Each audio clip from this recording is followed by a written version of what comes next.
Current projects, I just finished doing a remix for the new Fame movie that's coming out in a couple weeks. The main theme for that, to remix that. Working on a couple of like legendary dance records right now, doing remixes of. I'm working on Frankie Goes to Hollywood, Relax this week, and then Alcatraz, Give Me Love, which is like a underground classic.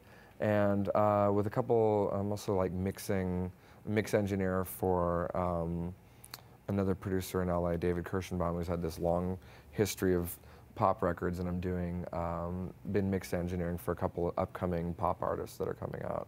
And working on forthcoming tracks for an album of mine coming out on Tommy Boy next year. So, just been busy. And then traveling. Traveling's been most of it. Like I've traveled more this year for DJing than I have any other year. So looking forward to getting back in the studio and doing some more productions, but right now it's been like especially this summer's been nuts with DJing. I know, it's weird, I can't complain either. I've had some hit records down there, and I don't really know, the parties are better there than anywhere else in the world. Like the energy level of the people, the passion of them, they just absolutely love to dance. And what somebody told me like the first time I played down there was like that my music speaks to the heart of the people of Brazil or something like that. But I mean, everywhere you go, like rhythmic music is completely in that culture. And so I think it just, I don't know, it was just a really good fit. I did a few gigs there a few years ago. Went back once about 3 years ago and did one party, and then after that that one gig turned into like the next week I had like 18 offers, and now I've been going down about like 4 times a year I've done every New Year's Eve there, Carnival, Prides, big anniversary parties, and the parties are insane. Like the level of the energy level from the people has been really good. It's like totally worth the 15-hour flight it takes to get there. I mean, it's been, the last few years have definitely been a little rough. It's been rough, for everyone in every industry, but especially, the dance music scene in America has definitely taken a hit over the last few years, with stores closing and, labels shutting down and everything kind of consolidating, but there seems to be a massive, resurgence right now. Hip hop and R&B culture are now, they're all sampling dance, like, older dance records. Tempos are increasing. We're, like everything from like, alternative rock to pop, they're all sampling, they're all using, more dance beats. And so it kind of seems like, it's always at the end of every decade, there's a massive resurgence of dance music. You look at like, the end of the 60s, and you look at the end of the 70s, the end of 80s. Each decade has always had these massive dance scenes that have happened near the end of the decade, and it just seems like it's kind of time again to come up. And anytime when there's a certain area culturally that the scene is down, there's always another area where it's still existing or where it's going back up. So there's always enough work going around, but it may not be like in your backyard, which is why I'm traveling a lot.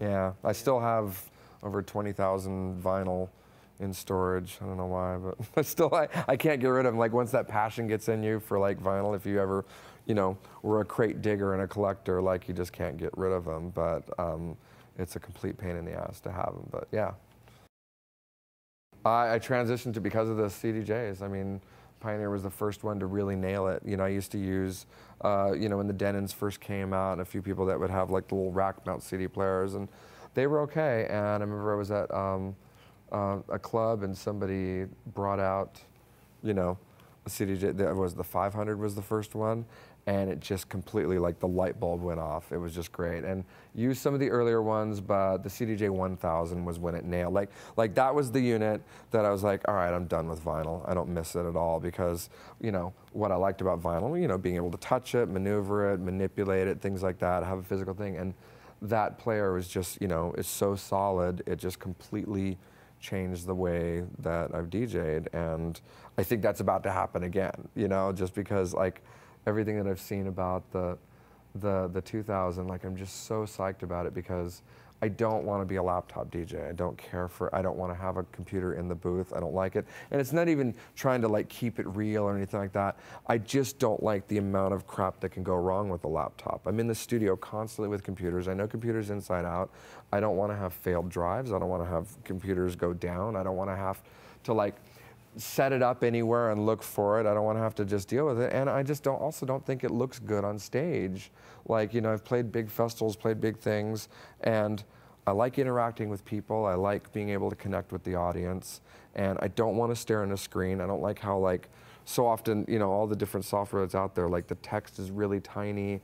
And it just kind of, and I think a lot of times a lot of guys like tend to get a little more static when they set up their playlists, they set up their libraries, things like that. And then they tend to go through that all the time. You know, I still have like big CD books that I'm flipping through, which is also a pain in the ass to constantly have to burn and do all that.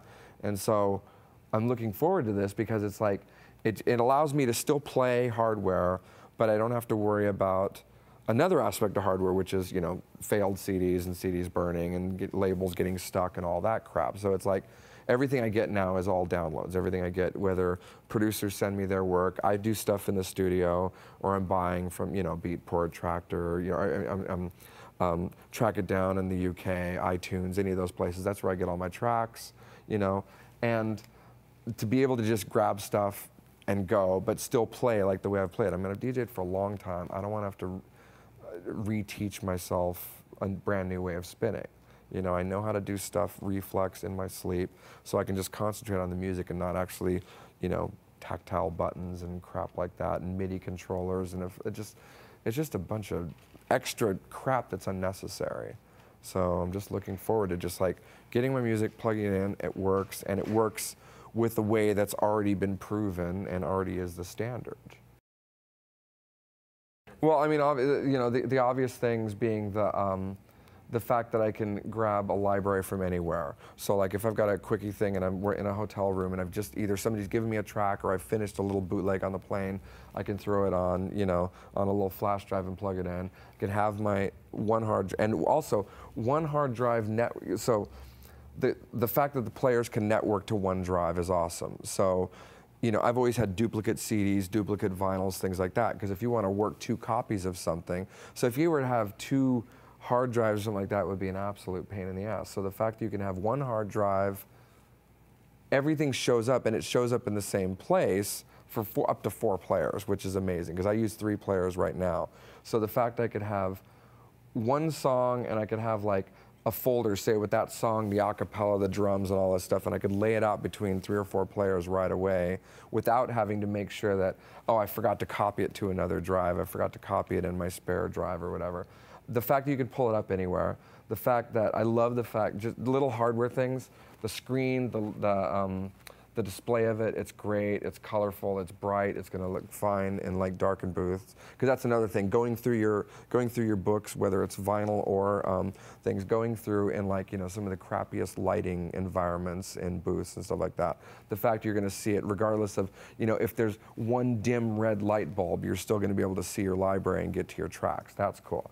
I love that the hotkey buttons are bigger now, because I love playing the hotkey buttons like a sampler, you know, loading up different words from an acapella and just triggering them live, playing things rhythmically. The fact that it's bigger, I like the angle of the thing, because it's going to be easier to read from different angles while you're playing, and just the simple fact that everything still feels and looks like the CDJ or the DVJ, like everything, you know, it just works. It's solid, and I'm really, really psyched. I know it's going to completely change the way that I play and the way that I catalog my music and store my music and get ready for all my gigs.